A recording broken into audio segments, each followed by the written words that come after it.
my parents had gotten divorced, and I was like, I'm going to stay for Christmas. My mother, I was talking to her, and she was like, you're a horrible, horrible son if you don't come home for Christmas. So I was like, we'll book my ticket. And she helped me out, and I flew home to Los Angeles. I left Koh Phi Phi on the 23rd or 24th. Shit. Yeah. And then I flew home, and when I was in the air, the tsunami happened. And when I had actually gotten to LAX, my dad and my mom, who were split, they were both there, and brother was there, and we were going to do Christmas on the West Coast. My brother was in San Diego at the time, and they were just like, yeah, you just missed, the largest natural disaster to ever hit the planet that on, in our time.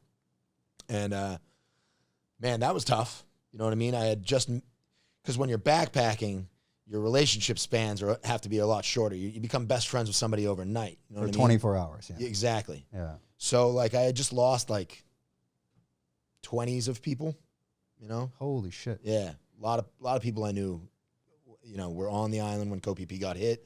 It didn't get hit by one wave. It got hit by about 7 waves. Oh, Koh Phi Phi was demolished. Demolished. There was about 10,000 people on the island. Do you think if you were there, you would have been in the... Oh, I would have been gone.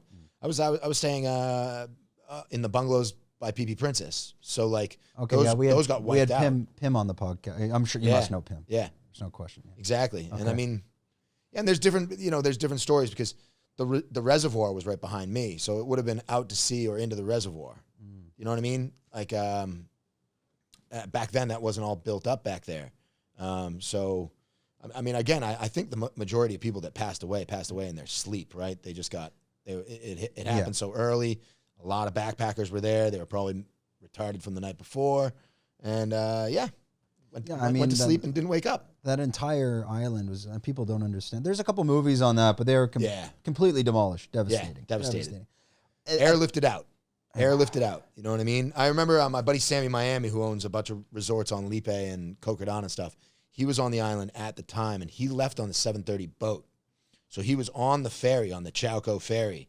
And remember back then, everybody thought the tsunami was like a big wave. We were all thinking Japanese, Godzilla shows. Yeah. And so he's on the boat, and they were like, a tsunami's coming. We're going to stop over at Koh Long, and we need you guys to all get off and run up the hill, not knowing that the ferry had actually gotten raised up and the water had gone through. Are you with me? Yeah. So, yeah, I mean, the tsunami is what changed my entire life. I don't think I would be back here if it wasn't for the tsunami.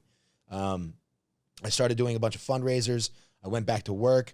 I knew, though, that I was going to come back here. And I immediately bought a ticket and set the date for March 9th, the day that Biggie Smalls died. I don't know why that's important to me, but... and I came back, and I was one of the first Falong back on the island around March 15th. At this point, were they rebuilding? Were you involved in the rebuilding? I got in touch with Phi Phi.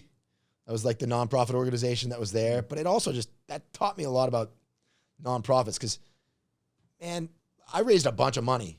I raised like over 20 grand USD.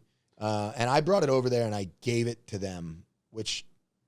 in hindsight, I probably would have done things a little bit differently. What was the process? You go back home, clearly it's hit. I mean, emotionally, you're probably a wreck at this point. Yeah. I mean, you dodged a bullet, let's say.